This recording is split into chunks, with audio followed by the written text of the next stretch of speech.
Hi, this is Edna and thank you for dropping by my channel and clicking this video. My objective is to be able to help you as you review for your entrance exam, civil service exam, your IELTS, and we hope that you pass. And part of passing, of course, is review and preparation that's needed. So pagpapasok ka sa call center, so pakikinggan yung iyong accent and syempre yung grammar mo kung tama. So it is best that you review as you prepare for the job opportunities that await you. And we're going to tackle about singular and plural nouns. So when you say noun, it's a word that names something such as a person, place, animal, thing, or an idea. So may dalawang klase ng nouns. Isa lang ang noun. Ang tawag sa kanya ay singular noun. And kapag more than one, ito ay tinatawag na plural noun.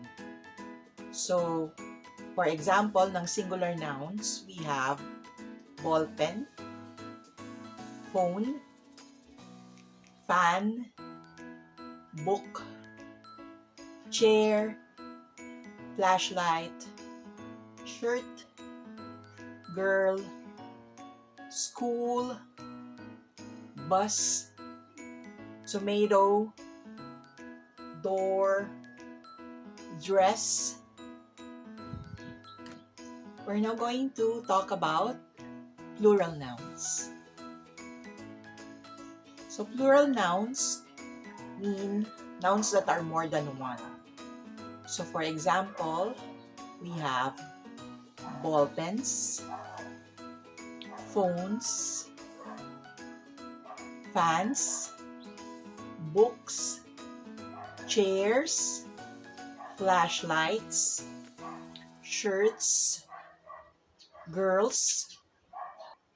So for all these words that I mentioned, dadagdagan lang yung singular form ng noun ng S sa dulo. But there are nouns na kailangan dagdagan ng ES sa dulo. Examples of these are buses, tomatoes, dresses,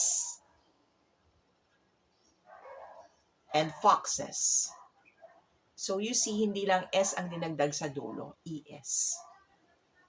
So that's our lesson on our plural nouns. So I hope you found that helpful. So if you did, kindly give it a thumbs up. Subscribe to my channel for updates and more lessons to review. And I wish you all the best.